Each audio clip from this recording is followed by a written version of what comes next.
By election ಘೋಷಣೆ ಆಗಿದೆ. So ಈಗ ಬಿಜೆಪಿ ನಿಮ್ಮಲ್ಲೂ ಕೂಡ ಒಂದಷ್ಟು ಗೊಂದಲಗಳಿದಾವೆ. ವಿಶ್ವಾಸ ಇದೆಯಾ ಸರ್ ಎರಡೂ ಕ್ಷೇತ್ರಗಳನ್ನು ಗೆಲ್ತಾರೆ?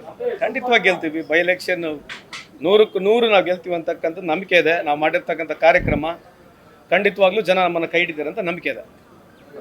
ದಕ್ಷಿಣದ್ದು ಅಲ್ಪಸಂಖ್ಯಾತರು ಕೊಡಬೇಕಾ ಫ್ಯಾಮಿಲಿ ಕೊಡಬೇಕು ಅನ್ನೋ ಇಶ್ಯೂ ಹೆಂಗ್ ಸಾರ್ಟ್ ಔಟ್ ಮಾಡ್ತಾರೆ. ಹೈಕಮಾಂಡ್ ಇದ್ದಾರೆ, ಲೋಕಲ್ ಲೀಡರ್ಸ್ಗಳಿದ್ದಾರೆ, ಸಮಾಜದ ಎಲ್ಲ ಮುಖಂಡರುಗಳಿದ್ದಾರೆ. ಎಲ್ಲರೂ ಸೇರಾಗಿ ಒಟ್ಟಾರೆ ಒಂದು ಅಭಿಪ್ರಾಯಕ್ಕೆ ಬರ್ತಾರೆ. ಆಬ್ವಿಯಸ್ಲಿ ಟಿಕೆಟ್ ಕೇಳ್ತಕ್ಕಂಥ ಸಂಬಂಧ ಇದೆ, ಅವರು ಕೇಳ್ತಾರೆ ಇವರು ಕೇಳ್ತಾರೆ ಅಂತಕ್ಕಂಥದ್ದು ಇದೆ, ಅದರಾಗೇನು ಇಲ್ಲ ಅಂತ ಹೇಳೋಕ್ಕಾಗಲ್ಲ. ಬಟ್ ಡೆಫಿನೆಟ್ಲಿ ಈ ಥರ ಬಂದ ಸ್ಥಿತಿಯಲ್ಲಿ ಮತ್ತು ಪೊಲಿಟಿಕಲ್ ಆದಂಥ ಒಂದು ವಿಚಾರ ಇದ್ದೇ ಇರುತ್ತೆ.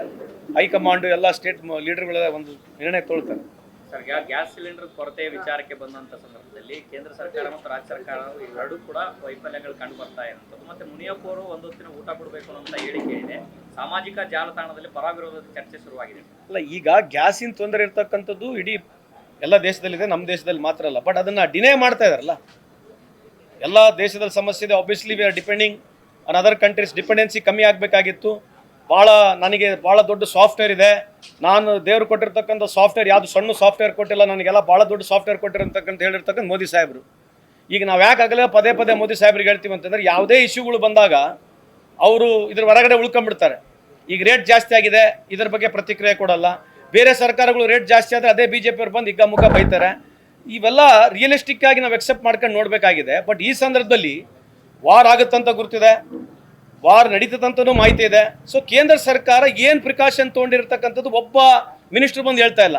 What is a precaution taken by any central government leader?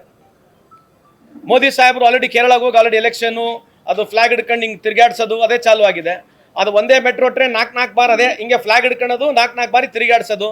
ಆ ರೈಲ್ವೆ ಮಿನಿಸ್ಟ್ರೇ ಹೋಗೋದಿಲ್ಲ. ಯಾವುದೇ ಒಂದೇ ಭಾರತ ಕಾರ್ಯಕ್ರಮಕ್ಕೆ ಇವರೇ ಹೋಗ್ತಾರೆ. ಈಗ ನೋಡಿ, ದಯಮಾಡಿ ಅದೇ ಮಾಧ್ಯಮದ ಇಂಗ್ಲೀಷ್ ಮಾಧ್ಯಮರಿಗೆ ಹೇಳ್ತಾ ಇದೆ, ಈಗ ಹೆಂಗಿದ್ರು ಚುನಾವಣೆ ಇದೆ, 24 ತಾಸು ಅವ್ರನ್ನೇ ನಾವು ನೋಡಬೇಕು. ನೀವು ದಯಮಾಡಿ 24 ತಾಸು ಅವ್ರನ್ನೇ ತೋರಿಸ್ರಿ. ಈ ದೇಶದ ಪ್ರಗತಿ ಬಗ್ಗೆ, ಈ ದೇಶದ ಜಿಯೋ ಪೊಲಿಟಿಕಲ್ ಸಿಚುವೇಶನ್ಸ್ ಬಗ್ಗೆ ಭಾಳ ಅದ್ಭುತವಾಗಿ ಮಾತನಾಡ್ತಾರೆ. ಅದನ್ನು ನೋಡ್ಬಿಟ್ಟು ಯಂಗರ್ ಜನರೇಷನ್ ಅದನ್ನು ಕಲಿಬೇಕು. ನೀವು ಅವ್ರನ್ನೇ ದಯವಿಟ್ಟು ತೋರಿಸಿ, 24 ತಾಸು ಅವ್ರನ್ನ ತೋರಿಸ್ಬೇಕಂತ ಮನವಿ ಮಾಡ್ಕೊಳ್ತೀವಿ. ಸರ್, ಈಗ ಮುಖ್ಯಮಂತ್ರಿಗಳು ಸಭೆ ಕರೆದಿದ್ದಾರೆ ಇವತ್ತು. ಏನು ವಿಷಯಕ್ಕೆ ಸರ್? ಯಾವ ಮಿನಿಸ್ಟರ್ಗಳನ್ನ ಮೀಟಿಂಗ್ ಜನರಲಿ ಅಬೌಟ್ ಡೆವಲಪ್ಮೆಂಟ್ ಬಗ್ಗೆ ಅಥವಾ ಈ ಬಜೆಟ್ ಬಗ್ಗೆ ಕರೆದಿರಬೇಕು. ಸೊ ಅದಕ್ಕೆ ನನಗೂ ಕರೆದಿದೆ, ನಾನು ಹೋಗ್ತಾ ಇದ್ದೇನೆ, ಅಟೆಂಡ್ ಮಾಡ್ತಾ ಇದ್ದೇನೆ. ಅಲ್ಲ, ಡೆವಲಪ್ಮೆಂಟ್ ಬಗ್ಗೆ ಆಯ್ದ ಸಚಿವರನ್ನು ಮಾತ್ರ ಯಾಕೆ ಕರೆದಿದ್ದಾರೆ ಸರ್? ಇರ್ಬೋದು ರೀ, ಪರ್ಟಿಕ್ಯುಲರ್ ಆಗಿ ಆ ಇಲಾಖೆಗಳ ಬಗ್ಗೆ ಏನೇನು ವಿಚಾರ ಇದ್ರೆ ಕರೆದಿರ್ತಾರೆ. ದಯಮಾಡಿ ಈ 5 ಚುನಾವಣೆ ಏನಿದೆ ಅಲ್ಲ, ಮೋದಿ ಸಾಹೇಬ್ರನ್ನ ಹಂಗೆ ಫ್ರೇಮಲ್ಲೇ ತೋರಿಸ್ಬೇಕು. ನೋಡಿ, ಈಗ 5 ಚುನಾವಣೆ ಇದೆ. ಈ ದೇಶದಲ್ಲಿ ಪ್ರಪಂಚದಲ್ಲಿ ಎಷ್ಟೋ ವ್ಯವಸ್ಥೆಗಳು ಇದಾವೆ ಇವತ್ತು. ಅದ್ರ ಬಗ್ಗೆ ಏನು ಚರ್ಚೆ ಇರೋದಿಲ್ಲ. ಟಿವಿಯಲ್ಲಿ ಈಗ ಬೆಳಗ್ಗಿಂದ ಸಾಯಂಕಾಲ ಟಿವಿನ ತೋರಿಸ್ಬೇಕು. ಬೆಂಗಾಲಿಗೆ ಹೋಗಿ ಬೈಯೋದು, ಆಸಾಂ ಬಗ್ಗೆ ಭಾಳ ಜೋರಾಗಿ ಮಾತನಾಡೋದು, ತಮಿಳ್ನಾಡಿಗೆ ಬೈಯೋದು, ಏನ್ರಿ ಬೇರೆ ಬೇರೆ ರಾಜ್ಯಗಳಲ್ಲಿ ಇವ್ರ ರಾಜ್ಯಗಳಲ್ಲಿದ್ದರೆ ಎಲ್ಲ ಗ್ರೇಟು, ಬೇರೆ ರಾಜ್ಯಗಳಲ್ಲೆಲ್ಲ ಕೆಟ್ಟೋಗಿದೆ ಅಂತ ಹೇಳಿ ಭಾಳ ದೊಡ್ಡ ಪ್ರಮಾಣದಲ್ಲಿ ಭಾಷಣ ಮಾಡ್ತಾರೆ. ದಯಮಾಡಿ ಈ ಭಾಷಣವನ್ನು 24 ತಾಸು ಒಂದು ಬೇರೆ ಯಾವ್ದು ತೋರಿಸ್ಬೇಡಿ. 24 ತಾಸು I request English media and as well as all the regional medias to show him only. ಬೇರೆ ಯಾರಿಗೂ ತೋರಿಸ್ಬೇಡಿ, ಇವರೊಬ್ಬರನ್ನೇ ತೋರಿಸಿ ಅಂತ ನಿಮ್ಮಲ್ಲಿ ಮನವಿ ಮಾಡ್ಕೊಳ್ತೀವಿ. ಯಾಕಂದರೆ ಭಾಳಷ್ಟು ಚಾನಲ್ ಮಾಲೀಕರು ಅವರೇ ಇದ್ದಾರೆ. ಯಾಕಂದರೆ BJP ಇರೋದಾರೆ, ಅದಕ್ಕೆ ನಮಗೇನು ಅವಕಾಶನೇ ಸಿಗೋದಲ್ಲ ಬೇರೆ ಪಾರ್ಟಿಗಳಿಗೆ. ಸೊ ಇದೇ ಈ ದೇಶದ ಪ್ರಗತಿ, ಉನ್ನತ. ಆಮೇಲೆ ಇನ್ನಾದರೂ 12 ವರ್ಷ ಆಗಕ್ಕೆ ಬಂತು, ಒಂದು ಪ್ರೆಸ್ ಮೀಟ್ ಮಾಡಿಲ್ಲ. ಇವತ್ತರಾಗಲಿ ದಯಮಾಡಿ ಒಂದು ಪ್ರೆಸ್ ಮೀಟ್ ಮಾಡಿ ಅಂತ ತಮ್ಮಲ್ಲಿ ಕಳ್ಕೊಳ್ಳಿ ಮನವಿಯನ್ನು ಮಾಡ್ಕೊಳ್ತೀವಿ. ನಮಸ್ಕಾರ. ಇಲ್ಲ, ನೀವು ಅವ್ರನ್ನ ತೋರಿಸಿದ್ರೆ ಏನು ಭಾಳ ದೇಶ ಉದ್ಧಾರ ಆಗಿದೆಯಾ? ಪ್ರಶ್ನೆ ಅದಲ್ಲ. ಈಗ ಅವ್ರನ್ನೇ ತೋರಿಸಿದ್ರಿ, ದೇಶ ಹೆಂಗೈತೆ ನೋಡ್ರ, ಪರಿಸ್ಥಿತಿಗಳು ನೋಡಿರ. ಈಗ ಅವ್ರನ್ನೇ ತೋರಿಸಿದ್ರಿ, ಅಲ್ಲ ತೋರಿಸಿ ಬೇಡ ಅಂತಲ್ಲ, ಮನವಿ ಇದೆ. ಮೋದಿ ಸಾಹೇಬ್ರು ಕೂಡ ಮನವಿ ಮಾಡ್ಕೊಳ್ತೀನಿ, ನಿಮಗೆ 50% ತೊಗೊಳ್ಳಿ, ಬೇರೆ 50% ಕೊಡಿ ಅಂತ ನಾವು ಭಾಳಷ್ಟು ರಿಕ್ವೆಸ್ಟ್ ಮಾಡ್ಕೊಂಡ್ವಿ. ಮೋದಿ ಸಾಹೇಬ್ರಿಗೆ ಎಷ್ಟು ತೋರಿಸ್ತೀರಿ? 50%. 50% ಇತರರಿಗೇನ ತೋರಿಸ್ರಿ. ಅಥವಾ 70-30 ಮಾಡಿ, 60-40 ಮಾಡಿ, 80-20 ಮಾಡಿ, 90-10 ಮಾಡಿ. ಇಲ್ಲೇ ಇಲ್ಲ ಅಲ್ಲ ಚುನಾವಣೆ ಬಂದ ಟಿವಿ ನೋಡಿಲ್ಲ ಅನ್ಸುತ್ತೆ.